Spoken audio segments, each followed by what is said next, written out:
Okay, today I'm going to show you my hacked video game console collection.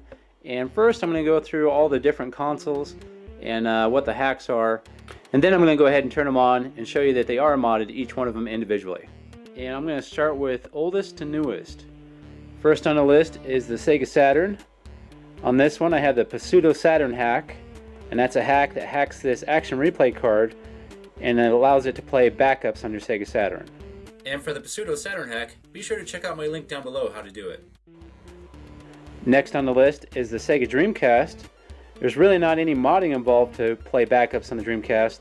All you got to do is download and burn the backups and they can play automatically without doing any modding to the console. So the Dreamcast is pretty easy to play backups on. Next on the list is the PS2, and this one's modded to play PlayStation 2 backups and PlayStation 1 backups.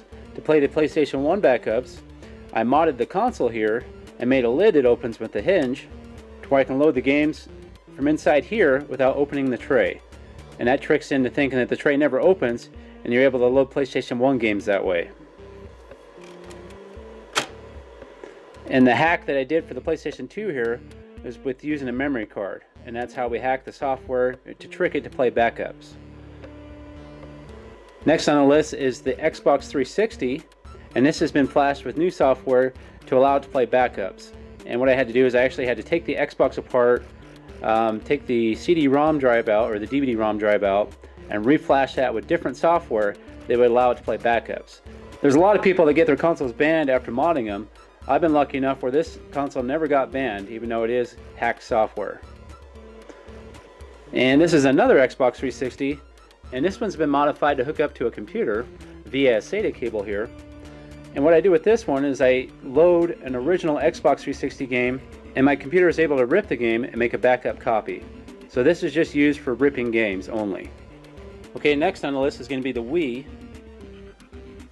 And I got a Wii console right here. And this was hacked by installing a channel called Homebrew Manager, and that allowed me to install all kinds of software that let me play backups. Okay, next console on the list is going to be the PlayStation 3, and I got this one pretty heavily modified also. This will play PlayStation 1 backups, PlayStation 3 backups, PlayStation 2 backups, and I also have a lot of emulators loaded on it like Super Nintendo, Sega Genesis, etc.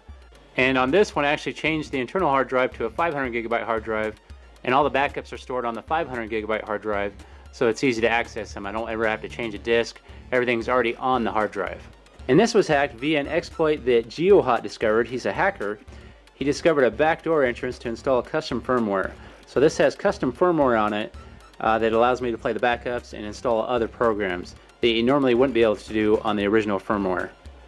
Okay, and I also have a couple handhelds that are hacked. I got a Nintendo 3DS.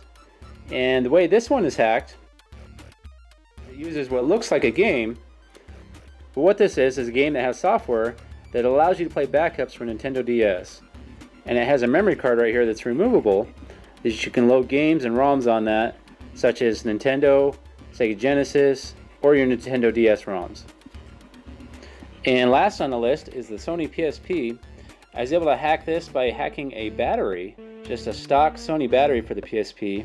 I had to change a couple things on the inside of it, and that allowed me to install software in the PSP that would allow it to play backups. And it plays backups for PS1, PSP, Sega Genesis, Super Nintendo, all kinds of stuff. Okay, I'm going to show you the Sega Saturn playing a backup. We got Panzer Dragoon 2 inside here. So we're going to go ahead and start the game.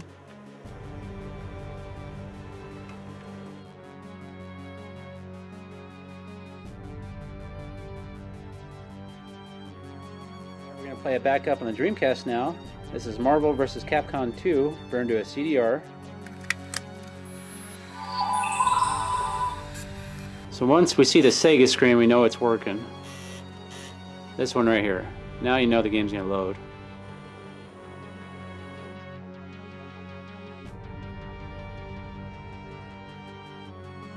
Load a backup on the PS2. This is Grand Theft Auto Liberty, burned to a DVD.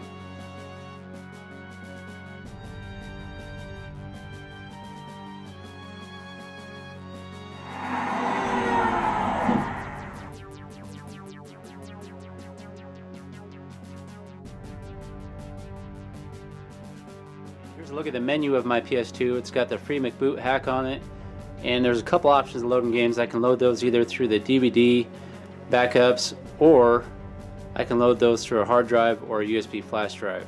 Unfortunately, my Xbox 360 is a piece of crap, and the DVD drive no longer works. I need a new one. So when I load a game, it just says reading.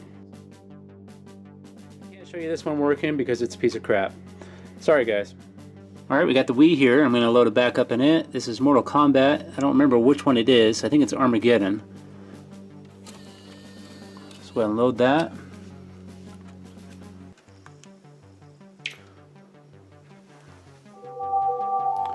And as you notice up there in the corner, it doesn't recognize the disc. That's normally where you'd launch a game. I have a channel installed called Neo Gamma, and that's how we're going to load the game. Right down here. And I installed this channel via the Homebrew channel. This was the original hack that allowed me to install all these other channels.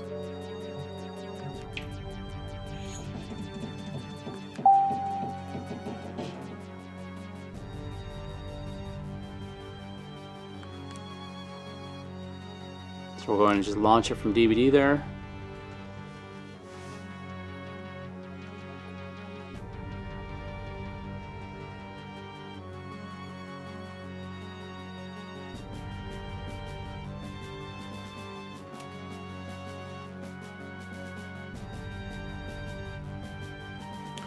There it is. Loads no problem. I can also play other backups. I can also play GameCube backups, and I have other channels installed too. For instance, I got a Game Boy channel here that allows me to play Game Boy Advance ROMs or regular Game Boy games. So I'm going to go ahead and pull up the Homebrew channel. So I can also load games via flash drive or a hard drive.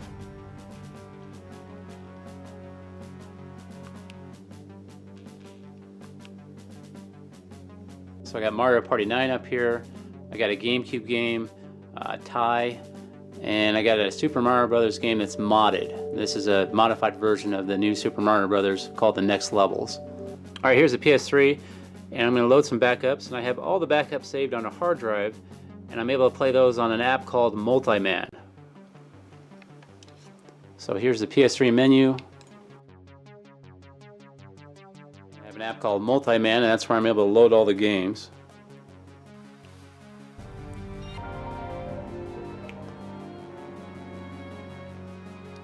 And here's a look at all the games here.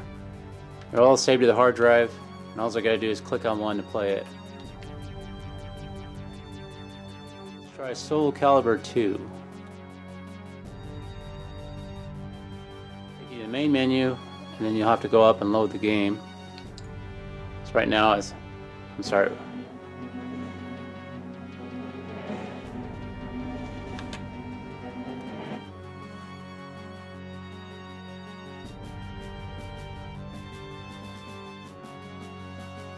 I also have some other apps installed, or packages, whatever you want to call them. I have a Retroarch app installed, and this allows me to play Super Nintendo, Sega Genesis, Atari, a lot of older games. And you can also install games here. You can just install single games by themselves. So you don't have to load them through the Multiman. They can all be in this menu also. Alright, here's a look at the PSP. Go ahead and fire this up. And I got a custom menu installed on this, or custom theme. This is a Halo 3 theme. And it looks much different than the regular menu of the PSP. But we'll go to the Game tab. Open that up.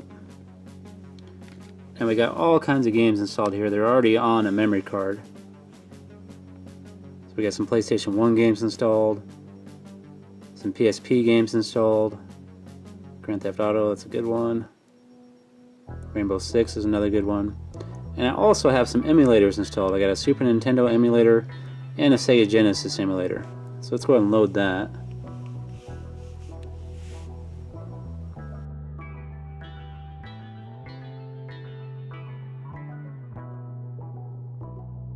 Here's a list of all the Super Nintendo ROMs, and we can pick any one of those we want to play. So let's try Universal Soldier. I don't think I've ever played that. Really, that's all I use the PSP for. I just like to play a lot of retro games on it. Yeah, this looks like a winner. The This looks just like the movie. This looks more like Contra instead of Universal Soldier. I don't remember any scenes in the movie looking like this. Okay, here's a Nintendo 3DS, and I have that card installed on here. So we got the memory card installed there that has some ROMs on it, so let's try this out.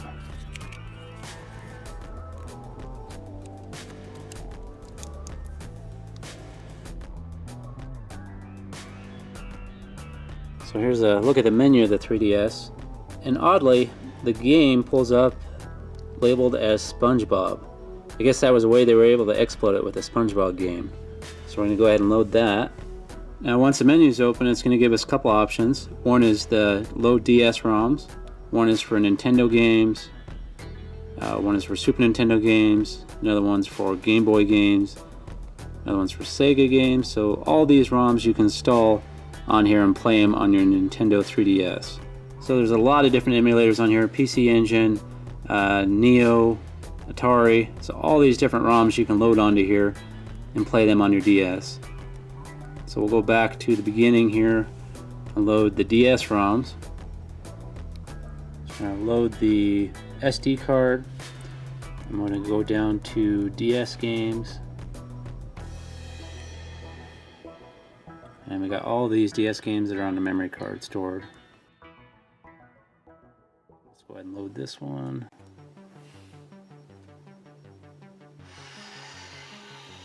There we go. Ninja Gaiden playing there off the memory card. Okay, thanks for watching. This is 8-Bit Flashback. If you want to hear more from me, please like and subscribe.